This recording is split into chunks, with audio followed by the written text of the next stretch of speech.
예, 오늘 설교 말씀의 제목은 배운 사람입니다. 다들 좀 배우셨죠? 예, 못 배우시지 않았죠? 그죠? 예, 죄송합니다. 헛소리였죠? 이상한 소리 하고 있네요. 예, 사람은 누구나 배운 대로 살아갑니다. 말도 자기가 배운 대로 말하고요. 놀랍게도 화도 배운 대로 화를 냅니다. 제가 아이를 키우고 있지만 아이를 혼내는 방법도 제가 어렸을 때 혼났던 대로 얘를 혼내고 있더라고요. 그래서 한 사람을 자세히 보면요, 그 사람이 무엇을 배우면서 어떻게 살아왔는지, 그 사람이 무엇을 습득하면서 살아왔는지를 어느 정도 알 수 있습니다. 이처럼 우리는 모두 누군가에게 어떤 것들을 배우면서 살아갑니다. 그렇다면 오늘 우리에게 가장 중요한 질문은 이겁니다. 나는 지금 무엇을 배우면서 살아가고 있는가라는 이 질문이죠. 오늘 말씀은 이 질문에 대한 답을 알려줍니다. 그래서 오늘 말씀을 통해서 진짜 우리가 무엇을 배우면서 살아가야 되는지 말씀을 통해서 조금 살펴보도록 하겠습니다. 먼저 17절입니다. 17절은 이렇게 말하죠. 이제부터는 이방인이 그 마음에 허망한 것으로 행함같이 너희는 행하지 말라. 여기서 바울은 단순히 몇 가지 잘못된 행동을 하지 말라 금지하는 게 아닙니다. 지금 바울이 요구하는 건요, 삶의 방식 자체를 지금 말하고 있는 겁니다. 그러니까 행하지 말라는 건요, 그런 삶의 방식으로 더 이상 살지 말아라 라는 겁니다. 그렇다면 질문이 생기죠. 왜 이방인처럼 살면 안 되냐? 여기서 이방인은요, 단순히 그냥 이방인을 말하는 게 아니라 하나님을 벗어난 사람들을 말하는 겁니다. 그리고 바울은 먼저 그들의 삶이 어떤 삶인지 이야기해요. 바로 그들의 삶은 어떤 삶이냐? 말씀을 보니까 마음에 허망한 것을 따라 움직이는 삶입니다. 그러니까 따라가지 말라는 거예요. 여기서 마음은요, 단순히 감정을 말하는 게 아니라 우리의 생각과 판단, 우리의 모든 전 인격적인 행동을 담는 그 총체라고 보시면 되겠습니다. 따라서 마음의 허망함이라는 건요, 생각이 없거나 아무 계획 없이 살아가는 그런 게 아니라요, 오히려 끊임없이 뭔가를 계획하지만 하나님을 떠나 있기 때문에 결국 하나님께서 의도하신 그 방향대로, 그 목적을대로 이르지 못하는 상태를 바로 이 마음의 허망함이라고 얘기하는 겁니다. 그러니까 조금 더 쉽게 말하면 아무리 열심히 달려도 그 생각이 끝내 그 사람을 생명의 길로 이끌지 못하는 거죠. 그러니까 이 사람은요, 마치 엄청 열심히 달리고 있는데 자기가 다람쥐 쳇바퀴 돌고 있다는 걸 모르는 삶이 바로 이 마음에 허망한 이방인의 삶을 말하는 겁니다. 자, 그렇다면 인간의 생각이 왜 이처럼 허망해진 것일까요? 바울은 18절에서 그 이유를 이야기합니다. 18절을 보면요, 인간의 생각이 허망해진 이유에 대해서 이렇게 얘기하죠. 총명이 어두워졌기 때문이다. 우리는 일반적으로 이 총명에 대해서 이렇게 생각할 경우가 많습니다. 공부를 잘하거나 머리가 좋은 사람, 그 사람을 보고 총명하다라고 얘기하죠. 그리고 또 좋은 머리를 잘 돌아가게 하느냐? 그래서 총명탕이라고도 이야기합니다. 물론 그런 재능도 총명의 한 모습일 수 있습니다. 그런데 바울이 말하는 이 총명은 조금 달라요. 단순한 이 지능의 재능이 아닙니다. 바울이 말하는 이 총명은요, 하나님 안에서 세상과 자신의 삶을 바르게 이해하고 분별하는 내적 이해력을 말합니다. 그래서 아무리 뛰어난 재능과 지식을 가지고 있어도 이 하나님의 생명을 떠나 있으면 우리의 생각과 판단은 조금씩 방향을 잃어간다라는 거죠. 그러니까 행복을 찾는다고 믿지만 무엇이 참된 행복인지 분별하지 못하는 거고요. 내가 자유를 막 추구하고 있지만 무엇이 자신을 묶고 있는지도 보지 못하는 상태. 삶의 방향 자체를 잃어버린 겁니다. 이게 바로 바울이 말하는 총명이 어두워진 상태입니다. 그런데 바울은요, 단순히 여기서 멈추지 않아요. 조금 더 총명이 어두워진 그 이유를 깊게 살펴보기 시작합니다. 그래서 그 총명이 어두워진 이유에 대해서 이렇게 얘기하죠. 하나님의 성령이 떠났기 때문에. 성경은요, 사람이 또 이 세상이 하나님에 의해 창조되었다라고 말합니다. 그렇다면 창조주 하나님을 떠나선 인간은 세상과 자신을 온전히 이해하고 바르게 분별할 수 없습니다. 그래서 바울은 단순히 지능이 얻어졌다고 말하는 게 아닙니다.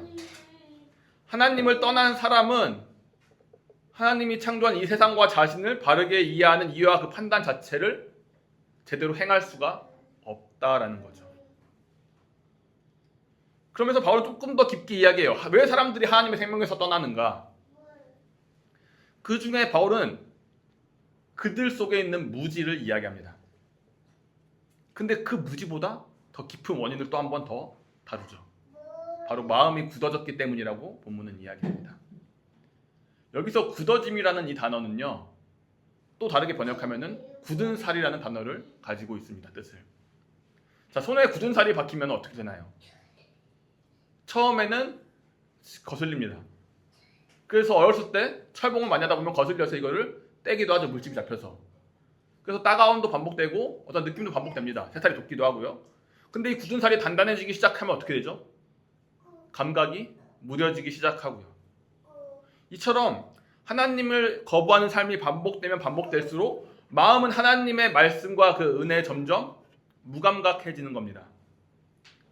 그래서 바울은요, 인간의 문제를 어떤 지식의 결핍에서 찾는 게 아니라 바로 이 마음에서 찾습니다. 마음이 굳어지면 하나님을 알려고 하지도 않게 되고 그 결과 무지가 생겨나며 하나님의 생명에서 떠나 총명까지 어두워지게 되는 거죠. 오늘날 우리의 모습도 크게 다르지 않습니다. 제가 좀 흥미롭게도 현대 심리학을 좀 찾아봤거든요. 이 부분을 보면서 현대 심리학을 보면요, 이런 부분들이 있습니다. 여러분도 다 알 거예요. 사람은 사실을 있는 그대로 받아들이기보다는 자신이 이미 원하는 방향대로 그 사실을 해석하려는 경향이 있다라는 거예요. 그러니까 어떤 정보를 객관적으로 받아들이려는 게 우리 인간의 모습이라고 우리는 생각하는데, 알고 보면 우리는 이미 원하는 방향이 마음 가운데 정해져 있고 그 마음을 근거로 해서 이 사실을 객관적으로 받아들이는 것이 아니라 내 마음의 상태에 따라서 이거를 받아들인다는 거예요.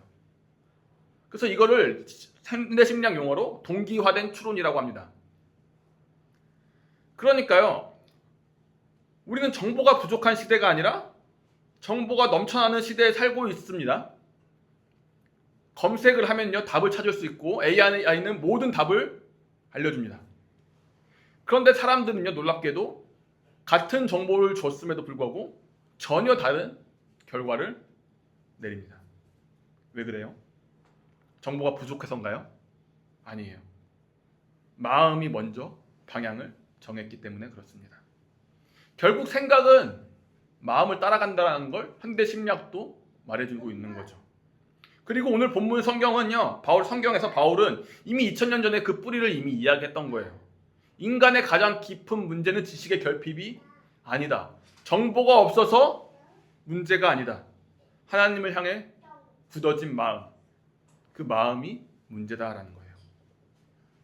이처럼 바울은 지금까지 인간의 생각이 왜 허망해졌는지 그 뿌리까지 거슬러서 올라갔습니다.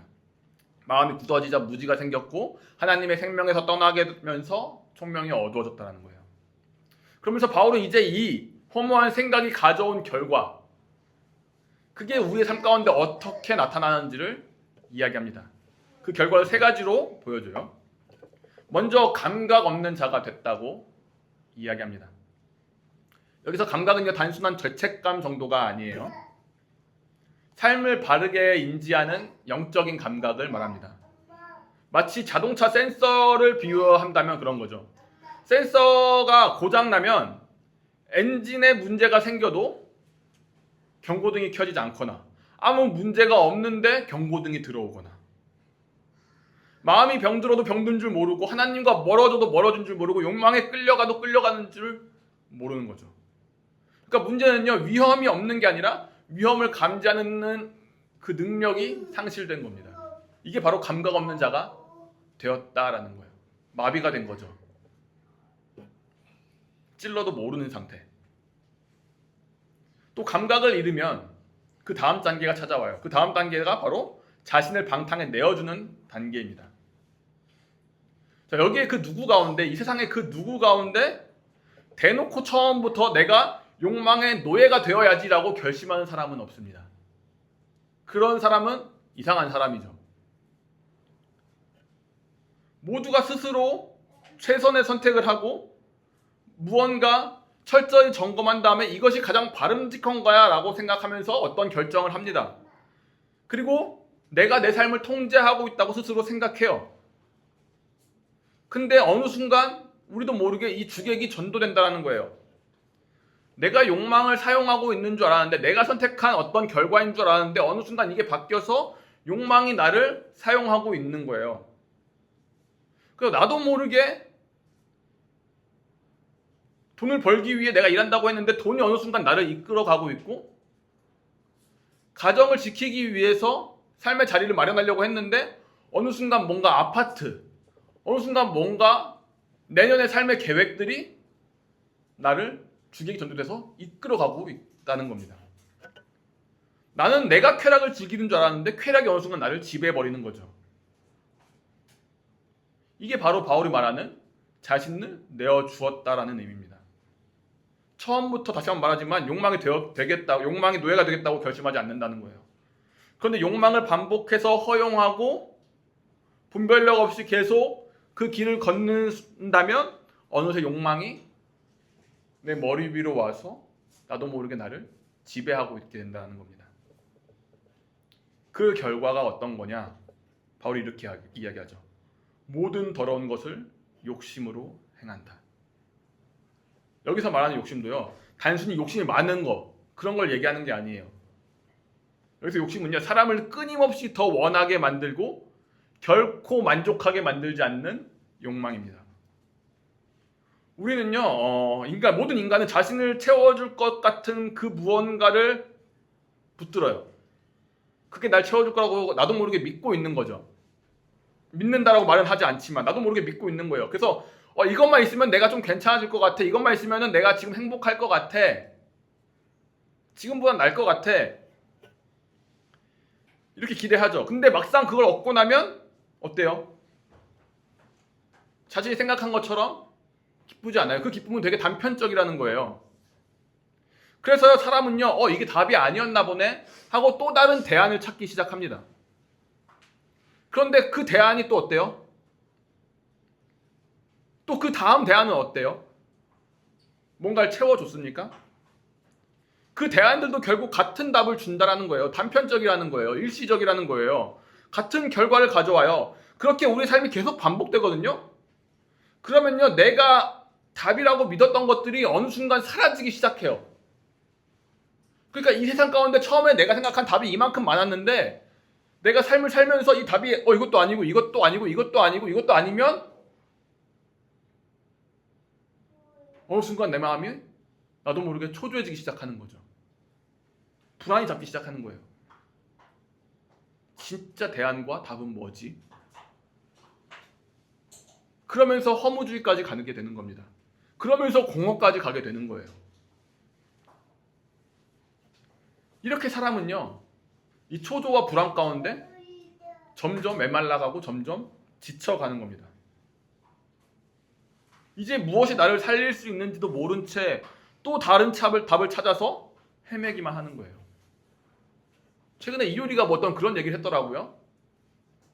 요가가 답인 줄 알았는데 요가도 답이 아니었다. 뭔가 이 공허함, 이걸 내가 계속 가지고 가는 게 숙제인가? 이것이 인간의 본질인가? 이렇게 이제 이야기 시작하고 있더라고요. 그러니까 바울이 말하는 욕심은요, 바로 이런 거예요. 더 많이 가지려고 하는 그런 욕심쟁이 같은 욕심이 아니라 자신을 채워줄 답을 하나님이 아닌 다른 곳에서 끊임없이 찾으면서 만족하지 못한 채로 계속 지쳐가만 가버리는, 메말라가는 삶. 이처럼 하나님 없는 삶은요, 허망한 생각과 끝없는 욕망을 따라 흘러갑니다. 그렇다면 하나님은 이런 처지에 있는 사람들에게 뭐라고 말씀하시냐? 뭐라고 말씀하실 것 같나요? 우리는 아마 이렇게 예상할 거예요. 욕심을 버려라. 거룩하게 살아라. 그런데요, 바울은 이렇게 얘기하지 않죠. 성경의 답은요, 이 예상을 전혀 완전 빗나갑니다. 뭐라고 얘기해요? 오히려 이렇게 얘기합니다. 오직 너희는 그리스도를 그같이 배우지 아니하였다.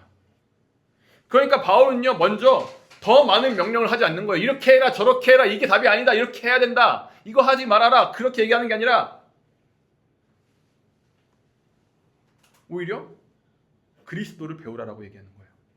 왜냐하면 사람을 바꾸는 건요, 더 많은 명령, 더 많은 명제가 아니라 그리스도이기 때문에 그렇습니다. 그러니까요, 하나님께서는요, 우리의 삶을 바꾸기 위해서 명제를 주신 게 아니라, 신앙적 그런 답을 주신 게 아니라 먼저 그리스도를 주셨다고요.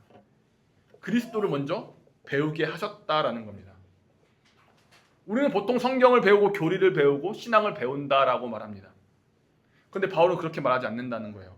너희는 그리스도를 배웠다. 이게 되게 독특한 표현이에요. 당시에도 사람들은요, 철학을 배우고 학문을 배운다고 말했지 사람을 배운다라고 말하진 않았어요. 그런데 바울은요, 지금 그리스도를 배웠다라고 말해요. 그러니까 기독교는요, 어떤 종교적 원리를 배우는 종교가 아니라 살아계신 그리스도를 배우는 믿음인 거죠. 자, 그런데 우리는 실제로 우리의 삶을 보면 우리는 무엇을 배우면서 신앙생활을 시작하게 될까요? 현재 우리 가운데 일어나는, 이 땅에 있는 교회 가운데 일어나는 모습을 한번 보겠습니다. 한번 살펴보자고요. 제가 제 주변에서 신앙을 갖게 되면서 보게 되는 사람들의 모습 중 너무나도 안타까운 모습은, 이 사람들이 예수님에 대해서 예수님을 배우기보다는 신앙의 공식과 교회의 문화에 더 빠르게 녹아들어가고 이것을 배우는데 익숙하다라는 거예요. 그리고 교회에서도 이거를 너무나도 빠르게 가르쳐 준다라는 거예요. 예를 들어서 이런 겁니다. 술, 담배 하면 안 된다. 기도 안 해서 그런 거야. 믿음이 부족해서 그래. 교회는 사람 보고 다니는 곳이 아니야. 하나님만 바라보고 다니는 곳이지. 교회 빠지면 안 돼. 주일 성수해야지. 11조 해야지. 물론 이런 말들 가운데 맞는 것도 있고 경우에 따라 도움이 되는 것도 있습니다. 그런데 중요한 건요, 이것이 신앙의 중심은 아니라는 거예요. 그러니까 바울은 너희는 신앙의 공식을 배웠다라고 말하는 게 아니라 너희는 그리스도를 배웠다라고 말하는 겁니다. 그러니까 그리스도를 배운다는 건요, 그리스도에 관해 정보를 얻는 정도도 아니고 그분의 행동을 어떤 외적인 그분이 보이는 삶을 단순히 흉내내는 것 정도에 머무는 게 아니라는 거예요. 바울은 이미 에베소서 전체 앞부분에서 어떤 얘기를 했냐면요, 하나님께서 그리스도 안에서 우리를 택하시고 그리스도 안에서 우리를 구속하셨으며 그리스도 안에서 우리를 살리셨고 그리스도 안에서 우리를 새롭게 창조하셨다고 말했습니다. 그러므로 그리스도를 배운다는 건 복음을 듣고 그리스도를 믿으며 그분 안에 속하며 그분 안에서 새로운 존재가 되는 걸 포함하는 겁니다. 이거 없으면 안 된다고요. 단순히 뭔가 배워서 되는 게 아니라고요. 그러므로 그리스도를 배운 사람의 신앙의 중심은 더 이상 이런 규칙들이 아닌 거예요. 물론 그 규칙도 중요한 거 있어요. 신앙적인 명제 중에 중요한 거 있어요. 근데 그게 그리스도를 가려서는 안 된다라는 거예요. 이게 전복이 되면요, 내가 굳게 잡고 있는 명제가 맞아, 아니야 이게 맞아, 근데 둘 다 성경적이거든요. 이걸 가지고 싸운다는 거예요. 이것 때문에 교회가 분열되거든요. 이들에게 이것이 규칙이 돼버렸기 때문에 그렇습니다. 그러니까 서로를 용납하지 못하는 거예요. 내가 가진 규칙이 더 강하니까. 그게 그리스도보다 더 강하게 나를 붙잡고 있으니까. 신앙 안에서 잘못된 신앙의 욕심이 허망한 생각이 되어서 나를 이끌고 있는 거죠. 이게 교회 안에서도 일어나는 일들일 수 있다는 거예요. 우리는 무언가를 해야만 되는 사람이 아니라, 무언가를 해야만 배우는 사람이 아니라 살아계신 그리스도를 바라보면서 살아가는 사람입니다. 그리스도를 놓치면 안 된다는 거예요. 그러니까 우리의 삶을 새롭게 하는 건요, 종교적 명제나 명령이 아닙니다. 바로 살아계신 그리스도입니다. 자, 그러면 바울은 그리스도를 배우는 일이 어떻게 일어났는지 21절에서 이제 이야기합니다. 에베소 성도들은 그에게서 듣고 또한 그 안에서 가르침을 받았다고 이야기해요. 이 말은요, 예수님의 음성을 직접 들은 건 아니에요. 다만 복음이 선포될 때 그 말씀을 통해서 예수님의 음성이 그들에게 성령을 통해서 들려온다라는 거예요. 그러니까 지금 이 시간 전하는 이 말씀을 통해서 예수님의 음성이 전달된다라는 거예요. 저라는 저라는 존재를 통해서요. 제가 하나님이라는 그 말이 아니라. 그리고 여러분은 그리스도 안에 속한 사람으로서 성령을 통해서 그것들을 깨닫게 되는 겁니다. 그리스도께서 정말 내 귀 가운데 때려 넣어주시는 게 아니라 성령이 이걸 깨닫게 한다고요. 바울은 그리고 그 안에 이렇게 얘기하죠. 바울은 진리가 예수 안에 있다라고 또 말해요. 예수 안에 있는 것 같이라고 얘기하니까요. 그러니까 진리는 뭐냐면요, 어떤 추상적인 어떤 사상이나 삶의 원칙 이 정도가 아니라, 지금까지 에베소서의 내용을 풀어보면 하나님이 누구신지, 하나님이 우리를 어떻게 구원하셨는지, 참된 생명이 무엇인지는 모두 예수님 안에 나타났다는 걸 말해주거든요, 에베소서는요. 그러니까 에베소서는 이렇게 얘기하는 거예요. 예수님은 이 땅에 오셔서 아버지께 온전히 순종하시고 십자가에 죽으시고 부활하심으로 그 진리를 다 보여줬다. 그러니까 진리가 무엇인지 궁금하거든 예수를 보라는 거예요. 예수의 삶 가운데 다 나타나 있으니, 예수님의 존재 가운데 나타나 있으니까요. 하나님의 아들이 사람이 되어서 우리를 위해서, 값어치 없는 우리를 위해서 십자가를 지셨고 지금도 우리를 붙들고 계신다. 이 내용이 예수라는 이름에 담겨 있는 거죠. 그래서 예수님은요, 우리에게 참된 삶을 보여주시는 분이지만 단지 흉내내는 정도의 모범에 머무는 분은 아니라는 거예요. 그분은 우리를 위해 죽고 부활하심으로 새로운 생명을 주신 구원자예요. 이게 전제되어 있어야 돼요. 그러므로 우리는 그리스도의 구원을 받은 사람으로서 그 다음에 그분의 낮아지심과 그분의 사랑과 그분의 순종을 배우는 거죠. 그러니까요, 새로운 삶이라는 건요, 예수의 행동을 그냥 따라내는 정도에 그치는 게 아니라 그분에 속하여서 그분 안에 드러난 진리로 인해서 새롭게 되어졌을 때 그분의 닮은 삶을 살아갈 수 있다는 겁니다. 그래서 이게 가능한 거예요. 그냥 그분의 어떤 모습만 보고서는 그리스도의 삶을 살아낼 수가 없거든요. 근데 그분 안에 속하게 되면 그리스도의 삶을 살아낼 수 있게 되는 겁니다. 예를 들어서 이런 거예요. 세상은 끊임없이 뭔가를 움켜줘야 된다라고 말하는데 예수님은 자신의 생명을 내어주심으로 생명의 길을 보여주셨어요. 근데 나는 구원을 예수님의 생명을 값으로 받았어요. 그걸 기억하기 때문에 이걸 살아낼 수 있는 거예요. 세상은 높아져야 된다고, 그래야 가치 있는 사람이 된다라고 말하지만 예수님은 자신을 낮춰서 섬기셨죠. 그냥 나를 낮추려고 하면, 예수님처럼 낮추려고 하면 그게 되지가 않아요. 근데 하나님이 그럴 필요가 없는데, 나를 그냥 내버려둬도 되는데, 방치해도 되는데, 나를 건지기 위해서 그 높은 곳에서 날 위해 낮아졌다는 이 사실을 내가 믿고 알게 될 때 나는 낮아질 수 있는 거죠. 세상은 또한 자신을 지키기 위해 다른 사람을 밀어내고 그렇게 사는 게 편하기 때문에 다른 사람과 손절하고 이렇게 가르치는데 예수님은요, 오히려 그렇게 가르치지 않죠. 원수된 우리를 받아주셨어요. 하나님과 화목하게 하셨어요.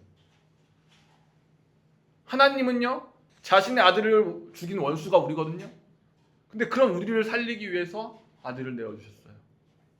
이걸 알 때 원수를 사랑할 수 있게 되는 겁니다. 손절하는 선택이 아니라 하나님의 사랑 때문에 저 사람과 관계를 이어가게 되는 겁니다. 그러므로 그리스도를 배운 사람은요, 더 이상 그 욕망의 거짓말로 자신과 세상을 바라보지 않아요. 자신을 속이지 않는다고요. 예수를 통해 드러난 그 하나님이 누구신지, 우리가 누구이며 그 무엇을 위해 살아가야 되는지를 예수를 통해서 배우게 된다는 겁니다. 그래서 그리스도를 배운 사람에게 가장 먼저 요구되는 게 뭐냐면요, 22절입니다. 옛사람을 벗어버리는 거예요. 바울은 22절에서 이렇게 말하죠. 너희는 유혹의 욕심을 따라 썩어져가는 구습을 따르는 옛사람을 벗어버리고. 그러니까 여기서 말하는 옛사람은요, 과거에 가지고 있던 몇 가지 습관을 고치는 정도가 말하는 게 아니라 앞에서 살펴본 17절부터 19절까지 살펴본 그 하나님 없는 삶의 방식, 그 전체를 이야기합니다. 허망한 생각 따라가고 하나님의 생명에서 떠나 있으며 삶을 바르게 감지하는 감각을 잃고 자신의 욕망에 내어준 채 살아가던 이전의 삶. 그러니까 옛사람을 벗어버린다는 건요, 하나님 없이 살아가던 이전 삶의 방식과 완전히 결별하는 겁니다. 먼저 바울은요, 옛사람이 유혹의 욕심을 따라서 썩어져 간다고 말해요. 여기서 말하는 유혹도요, 단순히 마음을 끌어당기는 유혹 그 정도가 아니라 속임과 기만이라는 뜻이 이 안에 있어요.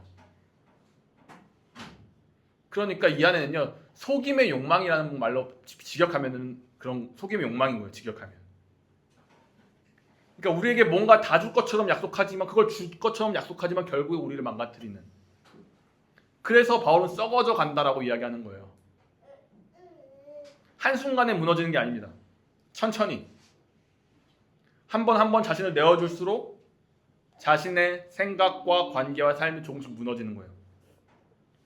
이게 바로 속이는 욕망의 결과입니다. 그렇다면 바울은 왜 옛사람을 벗어버리라고 말하느냐? 이게 그리스도인에게 그리스도를 배우는 사람과 어울리지 않기 때문에 그렇습니다. 옷은요, 자신의 정체성을 나타내요. 그리스도 안에서 새 사람이 된 사람이 계속 옛사람의 방식을 살아가는 것은 어떤 거냐면요, 그 낡은 옷을 계속 고치면서 살아가는 것과 같은 거예요. 근데 하나님은요, 옛사람을 벗어버리라고 말하지 고쳐 입으라고 얘기하지 않아요. 물론 우리 가운데 옛사람의 습관과 욕심은 여전히 우리 안에 남아있어요. 따라서 이미 새 사람이 된 신자는요, 일상의 그 구체적인 선택 가운데서 옛사람의 방식을 계속 벗어놓아야 합니다. 이거는 구원받기 위해 옛사람을 벗으라는 말은 아니에요. 그리스도 안에서 새 사람이 되었기 때문에 옛사람의 옷을 더 이상 입지 말아라. 입지 말고 살아라는 겁니다. 자, 그런데 어떻게 하면 이 옛사람의 방식을 내려놓을 수 있을까요? 어떻게 하면 이 옷을 벗을 수 있을까요? 단순한 결심과 의지로는 부족하다는 거예요. 그게 안 돼요. 옛 옷을 벗어도 생각과 욕망의 방향이 그대로라면 우리는 반드시 또 그 옷을 입게 될 겁니다. 그래서 바울은요, 옛사람을 벗으라라는 말씀과 새 사람을 입으라라는 이 말씀 사이에 어떤 말씀을 넣냐면요, 23절이죠. 이런 말씀을 넣어요. 오직 너희의 심령이 새롭게 되어. 이 말씀을 그 사이에 넣는 거예요. 여기서 이 심령은요, 번역하면요, 생각의 영입니다. 그러니까 단순히 생각이 몇 가지 바뀌는 게 아니라 생각의 방향과 성향 자체가 새로워지는 것을 말합니다. 무엇을 가치 있다라고 여기고 무엇을 행복이라고 판단하며 또 무엇을 원하고 선택할 것인지가 이제 새로워지는 거예요. 그러니까 이건요, 이제는 앞에 살펴본 허망한 생각과 대조되는 거죠. 이전에는요, 허망한 생각이 나를 지배적으로 이끌었어요. 근데 예수 안에 있는 진리의 영으로 그 생각의 영이 새롭게 되면 이전에 생각할 수 없는 생각들을 하게 돼요. 이전에는 이런 생각을 단 한 번도 해본 적이 없거든요. 이렇게 살아가는 게 맞다라고 생각해 본 적이 한 번도 없거든요. 근데 내 안에 심령이 새롭게 되다 보니까 어떤 생각을 하게 되냐면 이게 가치가 있는 게 맞나? 나를 위해 사는 게 맞나? 아니면 주를 위해 사는 게 맞나? 기준이 옮겨져 버린 거예요. 그러니까 생각이 완전 전환되는 겁니다. 영역 자체가 완전히 달라져 버린 거예요. 그러니까 예수 안에 있는 진리로 생각력이 새롭게 되면요, 무엇이 참된 생명이고 무엇이 나를 이 생명으로 이끄는지를 새롭게 배우게 되는 거죠. 이것이 바로 생각의 영이 새롭게 되는 겁니다. 이건요, 단순히 한 번 생각이 바뀌고 끝나는 일이 아니에요. 물론 한 번 일어나요, 결과적으로. 근데 우리는 여전히 생각의 가치관과 오랜 욕망 영향을 받으면서 이 세상에 살거든요. 그러니까 우리는 가만히 있어도요, 수많은 어떤 정보들이 우리를 지배한다고요. 우리는 가만히 있어도 세상을 배운다고요. 가만히 있어도 날마다 수많은 사람들의 말과 광고와 핸드폰에 보이는 어떤 영상과 어떤 그런 바이럴들이 무엇이 행복이고 무엇이 성공이며 무엇이 안전인지를 끊임없이 우리에게 가르치고 우리는 그거를 배운다는 거예요. 그래서 가만히 있어도 우리의 생각은 세상의 방식에 의해 끊임없이 형성돼요. 그래서 우리는 의도적으로 예수 안에 있는 그 진리, 우리가 배운 것이 무엇인지를 의도적으로 행해야 된다는 거예요. 진리의 귀를 기울여야 된다는 거죠. 그리고 하나님께서는 그 진리를 통해 우리의 생각을 계속 새롭게 만들어가는 겁니다. 변화된 다음에 하나님 안에서 성장하기 시작하는 거예요. 그 생각의 영이 계속 새로워질 때 우리는 이제 이 속이는 욕망을 조금씩 분별하게 되는 겁니다. 눈이 조금씩 열리는 거예요. 그리고 하나님이 주신 새 삶을 이제 기쁨으로 살아가게 되는 거예요. 그 변화가 여기서 끝나는 게 아니에요. 그 변화가 어디까지 이어지냐면요. 이게 방금 또 이야기할 그 다음에 하나님을 따라 의와 진리의 거룩함으로 지으심을 입은 새 사람을 입으라. 여기서도 새 사람을 입으라라고 말합니다. 우리가 새 사람을 만들어낼 수 있는 존재가 아니기 때문에 그래요. 본문은 새 사람을 하나님을 따라 지으심을 받은 사람이라고 말합니다. 하나님께서 먼저 그리스도 안에서 우리를 새롭게 창조하셨고 이제 우리는 하나님께서 주신 그 새로운 정체성에 걸맞게 살아가도록 부르심을 받았습니다. 그래서 바울은 새로운 사람이 되라가 아니라 새로운 사람을 입으라 이렇게 말하는 거예요. 그러니까 입는다는 건요, 이미 받은 정체성을 삶으로 드러내는 행위라는 거예요. 그러니까 그리스도로 옷 입었다라는 건요, 우리가 어디에 속한 사람인지를 드러내는 거죠. 그리스도 안에서 우리를 누구로 만드셨는지를 믿고 그 정체성이 우리의 말과 선택과 관계 속에서 지속적으로 드러나게 하는 것, 이게 그리스도로 옷 입는 겁니다. 그리고 이 그리스도로 옷 입은 사람은요, 에베소서 전체적인 관점에서 보면요, 고립된 개인으로 더 이상 살아가지 않아요. 이게 뭔 말이냐면 앞에 이미 에베소서 2장 가운데서 이야기하는 게 뭐예요? 그리스도께서 이방인과 유대인을 한 새 사람으로 만들었다라고 얘기해요. 새 사람이라는 단어가 여기서도 나옵니다. 그리고 4장 24절 오늘 본문에서 새 사람은 각 성도가 그리스도 안에서 입게 된 새로운 존재와 삶의 방식을 가리켜요. 그러니까 이 두 가지 말씀을 합쳐서 본다면 이 새 사람은요, 개인적인 신앙의 성장만을 바라보는 그런 사람이 아니라는 거예요. 그러니까 각 성도가 새 사람을 입는다는 건 하나님께서 그리스도 안에서 창조하신 그 새로운 교회라는 공동체 속에 속한 사람답게 살아간다는 거예요. 그러니까 자기 중심적으로 살아가지 않는다는 거예요. 그럴 수 없다라는 겁니다. 반드시 다른 성도와의 관계 가운데서 이 세 사람의 삶이 드러날 수밖에 없다라는 거예요. 하나님은 이 세 사람을 가지고 한 세 사람을 만들었으니까요. 유대인과 이방인이 하나 되는. 그래서요, 옛사람은요, 자신의 유익을 먼저 생각합니다. 신앙의 영역에서도 그렇게 생각합니다. 그런데 새 사람은요, 자신의 유익을 생각하지 않습니다. 교회 안에서도 내가 오늘 이 교회 가운데서 어떻게 무엇을 잘할 것인가를 생각하는 것이 아니라 내가 이 교회 가운데 어떻게 영향을 미칠 것인가, 어떻게 저 사람을 섬길 것인가를 다시 한번 생각하게 된다고, 이전의 말씀처럼. 그리고 옛사람은요, 자신의 잘못을 숨기고 책임을 회피하려고 하지만, 책임을 지지 않으려고 하지만, 최대한 어떤 걸 맞는 것을 두려워하지만, 이 세 사람은요, 내가 공동체 안에 속한 존재이기 때문에 그 공동체에 속한 책임을 다 지려고 한다는 거예요. 그리고 또 이전과 같이 옛사람은 다른 사람을 밀어내지만 이 세 사람은 그리스도 안에서 함께 한 몸을 이룬 사람을 받아들입니다. 분명 나랑 안 맞는 사람이 있거든요. 우리 MBTI 잘 따지잖아요. MBTI 따지면은 뭐예요? 나랑 궁합이 맞는 사람이 있고 그렇지 않은 사람이 있습니다.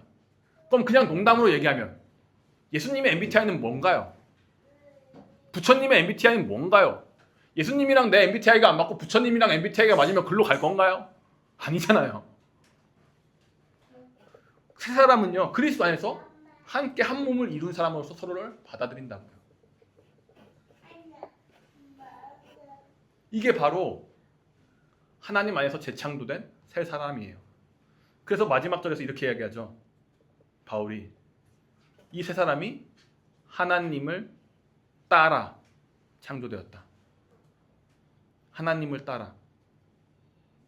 이 말씀이 뭘 말하냐면요. 창세기 1장에서 인간이 하나님의 형상을 따라 창조된 일을 떠올리게 하는 거예요.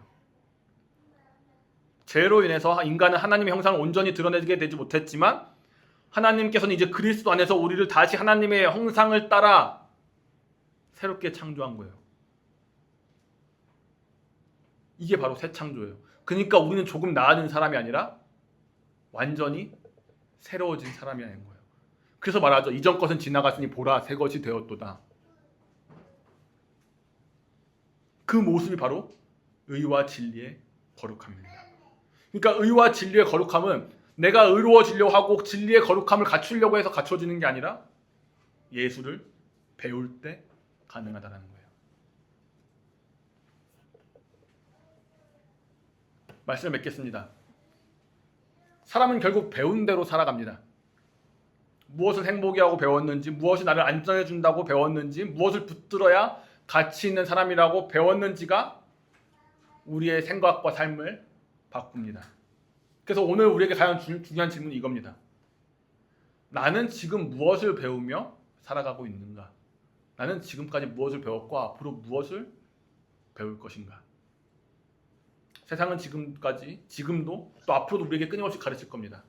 우리가 보는 매체를 통해서, 다른 사람의 말을 통해서, 어떤 전통을 통해서 더 많이 가져야 행복하고 더 높아져야 가치 있고 너를 지켜야 살아남을 수 있다. 신앙생활도 그렇게 해야 된다. 수신제가 치국평천하. 너를 돌보고 가족을 돌보고 그래야 가능하다. 이렇게 말합니다. 그런데 바울은 얘기합니다. 너희는 그리스도를 그렇게 배우지 않았다. 우리는 세상의 욕망이 아니라 그런 속이는 기만이 아니라 예수를 배운 사람들입니다. 우리는 지금까지 세상에서 살아남는 법을 배워왔습니다. 그러나 이 살아남는 것보다 먼저 배워야 할 분이 있습니다. 바로 우리를 살아남게 하신, 앞으로도 살아가게 하실 예수 그리스도입니다. 그러므로 여러분, 날마다 예수 그리스도를 배우시기 바랍니다. 세상 사는 법이 아니라 그리스도를 배우고, 욕망의 거짓말이 아니라 다시 그리스도를 배우고, 그래서 생각의 영이 새로워지고, 그래서 옛사람이 무엇을, 그 모습이 뭔지를 다시금 기억하면서 그걸 분별해 나가고 새 사람의 옷을 또 입는, 그래서 그리스도를 드러내는 여러분 되시길 주님의 이름으로 축복합니다. 우리 함께 찬양하겠습니다.